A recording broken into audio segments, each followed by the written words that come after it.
Ptolomeu acreditava que a Terra estava no centro do universo e que em torno dela giravam o Sol, a Lua, planetas e estrelas. Essa é a ideia mais natural do mundo. A Terra parece estável, sólida, imóvel, e podemos ver os corpos celestes se levantando e se pondo a cada dia. E toda a cultura remete à hipótese geocêntrica, como escreveu Johannes Kepler.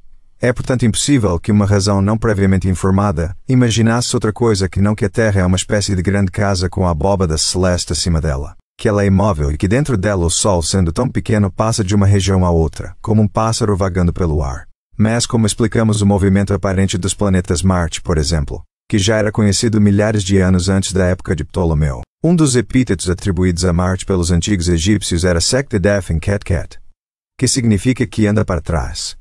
Clara referência a seu aparente movimento retrógrado, ou um loop de 360 graus. O modelo de movimento planetário de Ptolomeu pode ser representado por uma pequena máquina, como aquelas que, com propósito similar, existiam no seu tempo. 3. O problema consistia em descobrir qual era o movimento real dos planetas, como visto lá de cima, do lado de fora, para a máquina reproduzir com grande exatidão o movimento aparente dos planetas, como visto aqui de baixo. Do lado de dentro, imaginava-se que os planetas giravam em torno da Terra fechados em esferas perfeitas e transparentes. Mas eles não estavam presos às esferas diretamente, e sim por meio de uma espécie de roda descentrada. A esfera gira, a pequena roda gira, e como é visto da Terra, Marte faz seu loop de 360 graus. Esse modelo permite que se façam previsões razoavelmente precisas do movimento planetário, boas o bastante para o grau de precisão nas medições disponíveis no tempo de Ptolomeu, e até muitos séculos depois. No sistema geocêntrico de Ptolomeu, a pequena esfera, chamada epiciclo, que contém o planeta, gira anexada a uma esfera maior que gira também, produzindo um movimento retrógrado aparente contra o fundo de estrelas distantes. No sistema de Copérnico, a Terra e outros planetas movem-se em órbitas circulares. Quando a Terra ultrapassa Marte, este tem um aparente movimento retrógrado contra o fundo de estrelas distantes. As esferas etéreas de Ptolomeu, que na Idade Média se imaginava serem de cristal, são motivo de ainda falarmos sobre a música das esferas, e de um sétimo céu havia um céu, ou esfera, para a Lua, para Mercúrio, Vênus, o Sol, Marte, Júpiter e Saturno. E mais um para as estrelas. Com a Terra no centro do universo, a criação centrada em eventos terrestres, os céus imaginados como construídos sobre princípios sobrenaturais, havia pouca motivação para observações astronômicas. Com o apoio da Igreja durante a Idade das Trevas, o modelo de Ptolomeu ajudou a impedir o avanço da astronomia por um milênio. Por fim, em 1543, uma hipótese totalmente diferente para o movimento aparente dos planetas foi publicada por um clérigo católico polonês chamado Nicolau Copérnico. Seu aspecto mais ousado foi a proposição de que o Sol, não a Terra, estava no centro do universo.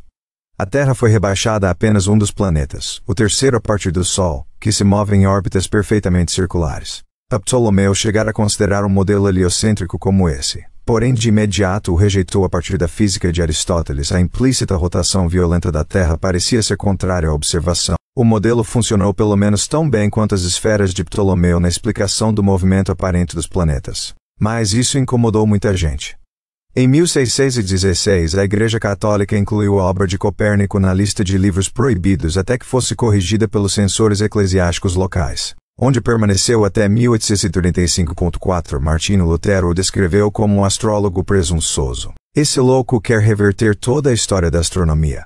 Mas as Escrituras Sagradas nos contam que Josué ordenou que o Sol, e não a Terra, parasse. Até alguns dos admiradores de Copérnico alegaram que ele na verdade não acreditava num universo centrado no Sol, e só tinha proposto esse modelo como uma conveniência para o cálculo dos movimentos dos planetas. O confronto histórico entre as duas visões do cosmos geocêntrica e heliocêntrica chegou a seu clímax nos séculos XVI e XVII, na pessoa de um homem que, como Ptolomeu, era ao mesmo tempo astrólogo e astrônomo. Ele viveu numa época na qual o espírito humano estava amarrado, e a mente, acorrentada quando os pronunciamentos eclesiásticos de 1 ou 2 milênios antes eram considerados mais plausíveis que as descobertas contemporâneas feitas mediante técnicas que não eram disponíveis para os antigos, em que desvios das preferências doxológicas prevalentes católica e protestante, mesmo em relação a misteriosas questões teológicas, eram punidos com humilhação, multas, exílio, tortura ou morte. Os céus eram habitados por anjos, demônios e a mão de Deus, que fazia girar as esferas de cristal planetárias. A ciência era desprovida da ideia de que o que subjazia aos fenômenos da natureza poderiam ser as leis da física. Mas a corajosa e solitária luta desse homem iria desencadear a revolução científica moderna. Johannes Kepler nasceu na Alemanha em 1571, e ainda menino foi enviado para o seminário de uma escola protestante na cidade provinciana de Maulbronn, a fim de ser educado para a vida religiosa. Era uma espécie de campo de treinamento. O treinamento das mentes no uso das armas teológicas contra a fortaleza do catolicismo romano. Obstinado, inteligente e ferrenhamente independente, Kepler sofreu durante 2 anos, sem amigos, na sombria Maulbronn, tornando-se solitário e retraído. Os pensamentos dedicados à sua imaginada insignificância aos olhos de Deus. Ele arrependeu-se de 1000 pecados, não mais vis que os de ninguém, desesperado por alcançar a salvação. Porém Deus tornou-se para ele mais do que a ira divina para a qual implorava uma conciliação. O Deus de Kepler era a força criativa do cosmos. A curiosidade do menino venceu o seu medo. Ele desejou aprender a escatologia do mundo, ou contemplar a mente de Deus. Essas visões perigosas, de início não substanciais como uma memória, tornarão-se a obsessão de uma vida inteira.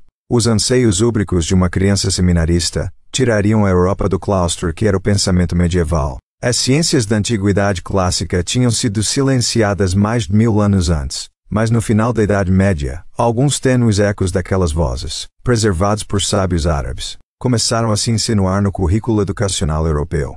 Em Maulbronn, Kepler ouviu essas reverberações, estudando além de teologia, grego e latim, música e matemática. Na geometria de Euclides, ele pensou ter vislumbrado uma imagem de perfeição e glória cósmica. Escreveria mais tarde: a geometria existiu antes da criação.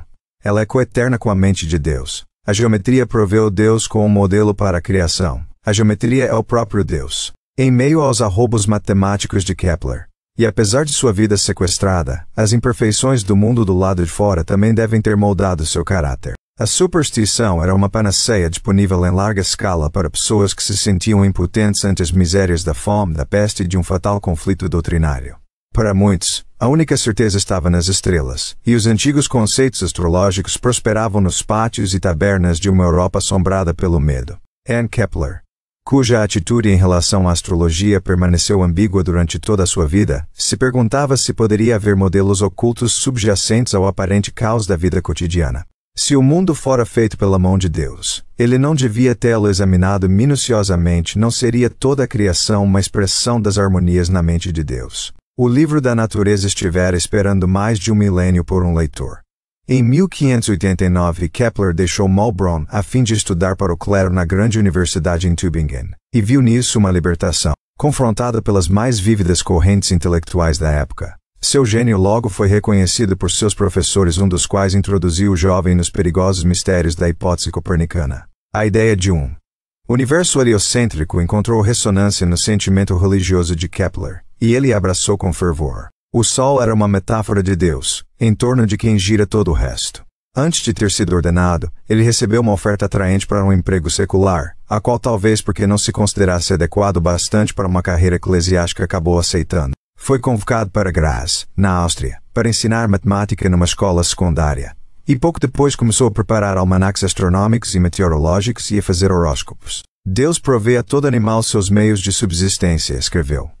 Para o astrônomo, ele proveu a astrologia. Kepler foi um escritor brilhante e um pensador lúcido, mas um desastre como professor em sala de aula. Ele fazia digressões. Às vezes soava incompreensível. Teve apenas um punhado de alunos em seu primeiro ano em Graz. No ano seguinte, nenhum.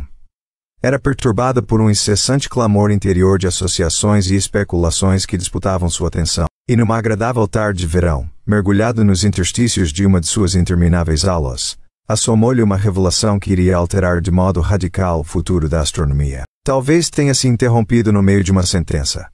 Desconfio que seus desatentos alunos, ansiando que o dia terminasse, não perceberam o momento histórico. Na época de Kepler, havia apenas 6 planetas conhecidos: Mercúrio, Vênus, Terra, Marte, Júpiter e Saturno. Ele se perguntou por que seriam apenas 6. Por que não haveria 20?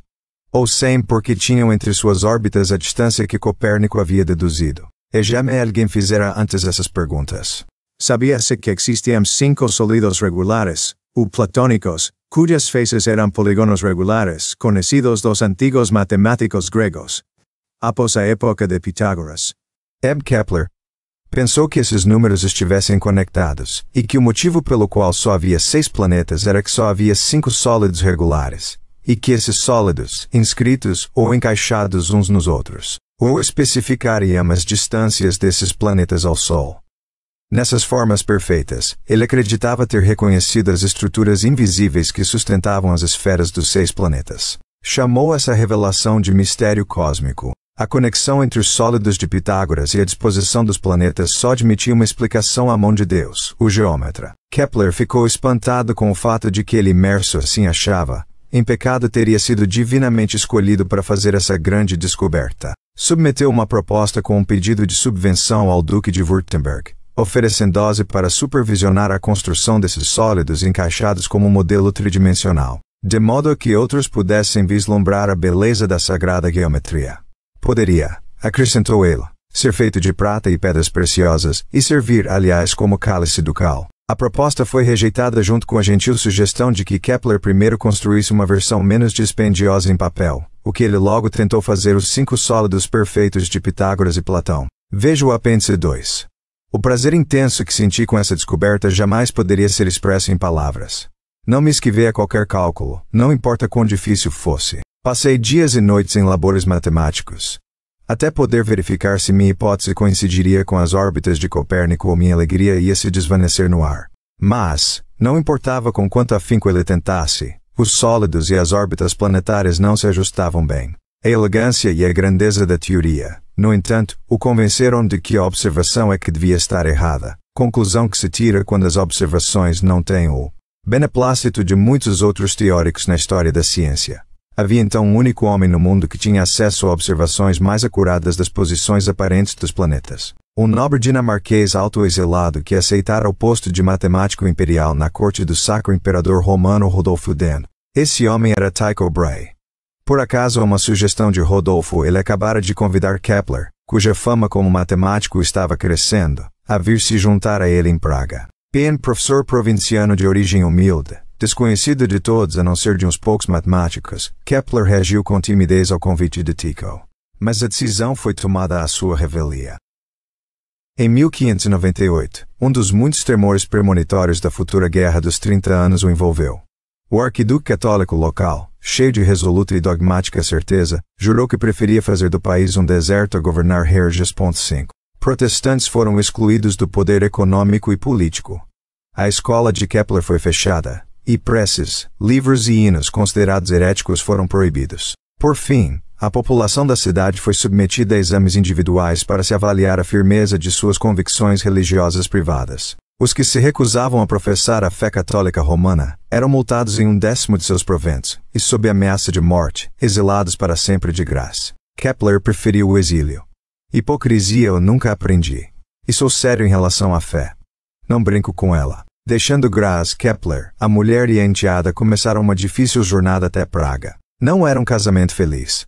Sempre doente, tendo perdido havia pouco 2 filhos jovens, sua esposa era descrita como obtusa, birrenta, solitária, melancólica. Não compreendia qual era o trabalho do marido, e tendo sido criada na baixa aristocracia rural, menosprezava sua profissão de baixa renda.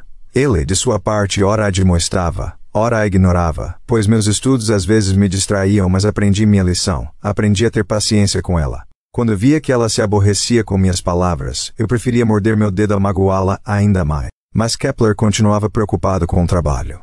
Ele viu nos domínios de Tycho um refúgio dos males da época, o lugar em que seu mistério cósmico seria confirmado. Aspirava a tornar-se um colega do grande Tycho Brahe, o qual durante 35 anos se havia dedicado, antes da invenção do telescópio, à ambição de um universo mecânico ordenado e preciso. As expectativas de Kepler não se realizariam. O dinamarquês era uma figura exuberante, ornado com uma prótese de nariz dourada, tendo perdido o original num duelo entre estudantes, travada para decidir quem era o melhor matemático. Em torno dele havia um estridente séquito de assistentes, impostores, parentes distantes e todo tipo de parasita. Sua folia interminável, suas insinuações e intrigas, sua cruel zombaria dirigida àquele caipira devoto e erudito deprimiram e entristeceram Kepler. Tycho é riquíssimo, mas não sabe como fazer uso disso. Qualquer um de seus instrumentos custa mais do que meus haveres, e os de toda a minha família juntos. Impaciente para ver os dados astronômicos de Tycho, Kepler só ganhou acesso a alguns fragmentos de cada vez. Tycho não me deu oportunidade para participar de suas experiências. A única coisa que fazia era, durante uma feição, e entre outros assuntos mencionar, como que de passagem, hoje a figura do apogeu de um planeta, amanhã os nodos de outro. Tycho dispõe das melhores observações. Também tem colaboradores, falta-lhe apenas um arquiteto que ponha tudo isso para funcionar. Tycho foi o maior gênio observacional da época e Kepler, o maior teórico. Cada um deles sabia que, sozinho, não seria capaz de alcançar a síntese de um sistema mundial que fosse acurada e coerente, e que ambos sabiam ser iminente. Mas Tycho não estava a fim de dar de presente a obra de sua vida a um rival em potencial muito mais jovem. Uma autoria conjunta dos resultados, se houvesse algum, dessa colaboração seria por alguma razão inaceitável. O nascimento da ciência moderna, fruto da teoria e da observação, vacilava no precipício da mútua desconfiança entre ambos. Nos 18 meses de vida que restavam a Tycho, os dois brigavam e se reconciliavam vezes sem conta. Num jantar oferecido pelo barão de Rosenberg, tendo Tycho bebido muito vinho, pôs a civilidade acima da saúde e resistiu às urgências corporais para se ausentar, nem que fosse por um momento, da presença do barão. A consequente infecção urinária piorou quando ele rejeitou, resoluto, um conselho de que se moderasse na comida e na bebida. Em seu leito de morte, Tycho legou suas observações a Kepler, e na última noite de seu gentil delírio ele repetiu várias vezes estas palavras, como alguém que compusesse um poema: que eu não pareça ter vivido em vão, que eu não pareça ter vivido em vão. Após a morte de Tycho Brahe, Kepler, agora o novo matemático imperial, conseguiu arrancar as observações do predecessor de sua recalcitrante família. A conjectura de que as órbitas dos planetas eram circunscritas pelos 5 sólidos platônicos não encontraram nos dados de Tycho mais sustentação do que nos de Copérnico. Seu mistério cósmico foi refutado pelas descobertas muito posteriores dos planetas Urano, Netuno e Plutão, sem que houvesse sólidos platônicos adicionais 6 que determinassem suas distâncias ao Sol. Os sólidos pitagóricos encaixados também não abriam espaço para a existência da Lua da Terra. E a descoberta por Galileu de 4 grandes luas de Júpiter também discrepava do modelo, mas longe de ficar de mau humor por causa disso. Kepler quis descobrir satélites adicionais, perguntando aos quantos satélites um planeta poderia ter. Ele escreveu a Galileu de imediato: comecei a pensar como seria possível haver um acréscimo no número de planetas sem derrubar meu Mysterium Cosmographicum, segundo o qual os 5 sólidos regulares de Euclides não permitem que haja mais de 6 planetas em torno do Sol. Estou tão longe de desacreditar a existência dos 4 planetas em torno de Júpiter que desejo dispor de um telescópio, para, se possível, me antecipar a você na descoberta de 2 em torno de Marte, como parece exigir a proporção, 6 ou 8 em torno de Saturno, e talvez 1 em torno de Mercúrio e 1 em torno de Vênus. Marte tem de fato 2 pequenas luas, e uma grande formação geológica na maior delas é hoje chamada de Cordilheira Kepler, em homenagem a esse seu palpite. Mas ele estava enganado em relação a Saturno, Mercúrio e Vênus, e Júpiter tem muito mais luas do que as que Galileu descobriu. Na verdade, ainda não sabemos por que só existem mais ou menos 9 planetas, nem por que suas distâncias relativas ao Sol são como são. Veja o capítulo 8. As observações de Tycho Brahe sobre o movimento aparente de Marte e outros planetas em relação às constelações foram feitas durante um período de muitos anos. Esses dados, das poucas décadas imediatamente anteriores à invenção do telescópio, eram os mais precisos entre os que tinham sido obtidos até então. Kepler trabalhou intensa e apaixonadamente para compreendê-los que o movimento real da Terra e de Marte em relação ao Sol poderia explicar, na precisão das medidas coletadas, o movimento aparente de Marte no céu, incluindo os loops de retrocesso contra o pano de fundo das constelações. Tycho tinha recomendado a Kepler que estudasse Marte porque seu movimento aparente parecia ser anômalo, muito difícil de conciliar com uma órbita de formato circular. Para o leitor que poderia se aborrecer com seus muitos cálculos, ele escreveu mais tarde: se você está cansado desse procedimento entediante, tenha pena de mim, que fiz pelo menos 70 tentativas. E Pitágoras, no século VI a.C., Platão, Ptolomeu, e todos os astrônomos cristãos antes de Kepler tinham suposto que os planetas se moviam em trajetórias circulares. O círculo era tido como a forma geométrica perfeita. E os planetas, situados bem alto nos céus, longe da corrupção terrena, também eram tidos, em algum sentido místico, como perfeitos.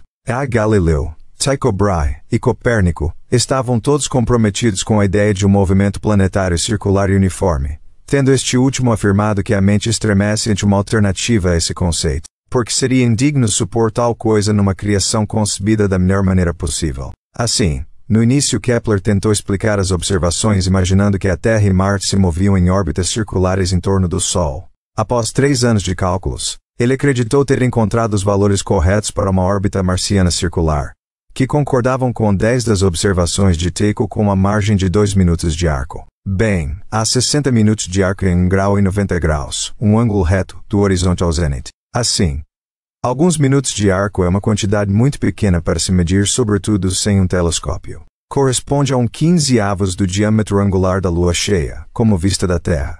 Mas o renovável êxtase de Kepler logo se desfez em melancolia, pois 2 das observações subsequentes de Tycho eram inconsistentes com a órbita circular em nada menos que em 8 minutos de arco. A divina providência nos ofereceu, com Tycho Brahe, um observador tão diligente que suas observações condenaram esse cálculo com um erro de 8 minutos. O certo é que devemos aceitar a dádiva de Deus com a mente agradecida.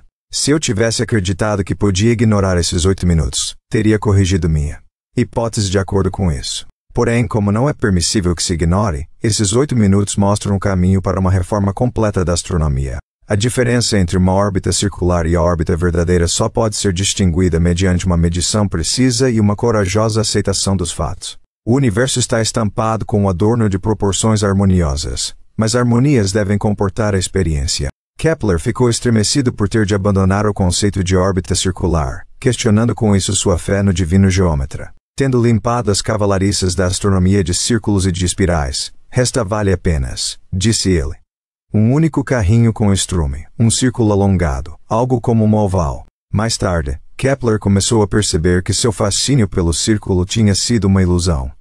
A Terra era um planeta, como dissera Copérnico, e para o astrônomo alemão era óbvio que a Terra, assolada por guerras, pestilência, fome e infelicidade, estava muito longe da perfeição. Kepler foi uma das primeiras pessoas, desde a antiguidade, a propor que os planetas eram objetos materiais feitos de substância imperfeita, assim como a Terra. E se os planetas eram imperfeitos, por que não o seriam também suas órbitas? Tentou várias curvas ovaladas, fez cálculos, cometeu alguns erros aritméticos, o que de início o levou a rejeitar a resposta correta, e meses depois, já com certo desespero, tentou a fórmula de uma elipse, que fora codificada pela primeira vez na Biblioteca de Alexandria por Apolônio de Perga. Descobriu que ela correspondia lindamente às observações de Tycho, a verdade da natureza, que eu tinha rejeitado e descartado. Retornou de maneira dissimulada pela porta dos fundos, disfarçando-se para ser aceita. Ah, que pássaro insensato eu fui! M. Kepler tinha descoberto que Marte gira em torno do Sol não em um círculo, e sim numa elipse. Os outros planetas têm órbitas muito menos elípticas que a de Marte. E se Tycho tivesse instado a estudar o movimento de, digamos, Vênus, Kepler poderia nunca ter descoberto as verdadeiras órbitas dos planetas. Numa órbita com esse formato, o Sol não está no centro, e sim deslocado, num dos focos da elipse. Quando um dado planeta está em seu ponto mais próximo do Sol, ele acelera seu movimento. Quando no ponto mais distante, desacelera. É devido a esse movimento que dizemos que os planetas estão sempre indo em direção, mas nunca chegando, ao Sol. A primeira lei de Kepler do movimento planetário é simples assim. Um planeta move-se numa elipse com o Sol em um dos focos. A primeira lei de Kepler, um planeta P move-se numa elipse com o Sol S em um dos dois focos. No movimento circular uniforme, ângulos iguais, ou seja, frações iguais de arco de círculo, são percorridos em tempos iguais. Assim, por exemplo, percorrer 2/3 do círculo leva 2 vezes o tempo para percorrer 1/3. Kepler descobriu algo diferente nas órbitas elípticas. À medida que um planeta percorre sua órbita, ele varre o interior da elipse formando com o foco uma figura imaginária em forma de cunha. Quando está próximo do Sol, num dado período ele percorre um arco mais extenso. Porém a área que ele varre naquele arco não é muito grande, porque está próximo do Sol. Quando o planeta está distante do Sol, ele percorre um arco menor naquele mesmo tempo, mas a área varrida parece maior. Descobriu que essas duas áreas são exatamente as mesmas, não importa quão elíptica seja a órbita. A longa e estreita área que corresponde ao arco percorrido longe do Sol, e a área mais curta, achatada, de quando o planeta está próximo do Sol são iguais. Esta é a segunda lei de Kepler do movimento planetário. Os planetas varrem áreas iguais em tempos iguais. A segunda lei de Kepler, um planeta ao se mover varre áreas iguais em tempos iguais. O tempo para ir de B a A é igual aos tempos para ir de F a I e de D a C, e as áreas das regiões sombreadas BSA, FSE e DSC são todas iguais. As duas primeiras leis de Kepler podem parecer um pouco remotas e abstratas. Planetas movem-se em elipses e varrem áreas iguais, em tempos iguais. Bem, e daí o movimento circular é mais fácil de assimilar. Pode ser que tenhamos a tendência de menosprezar essas leis como mero artifício matemático, alheio à vida cotidiana. Mas essas são as leis às quais nosso planeta obedece.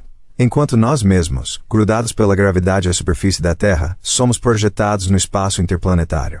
Nós nos movimentamos de acordo com as leis da natureza que Kepler descobriu. Quando enviamos uma nave espacial para os planetas, quando observamos estrelas duplas, quando examinamos o movimento de galáxias distantes, descobrimos que por todo o universo as leis de Kepler são obedecidas. Muitos anos depois, Kepler apresentou sua terceira e última lei do movimento planetário, que relaciona os movimentos dos diferentes planetas entre si, e estabelece de maneira correta a mecânica do sistema solar. Ele a descreveu num livro chamado As Harmonias do Mundo. Kepler entendia muitas coisas da palavra harmonia, a ordem e a beleza do movimento dos planetas, a existência de leis matemáticas que explicavam esse movimento, ideia que remonta a Pitágoras, e mesmo a harmonia no sentido musical, a harmonia das esferas.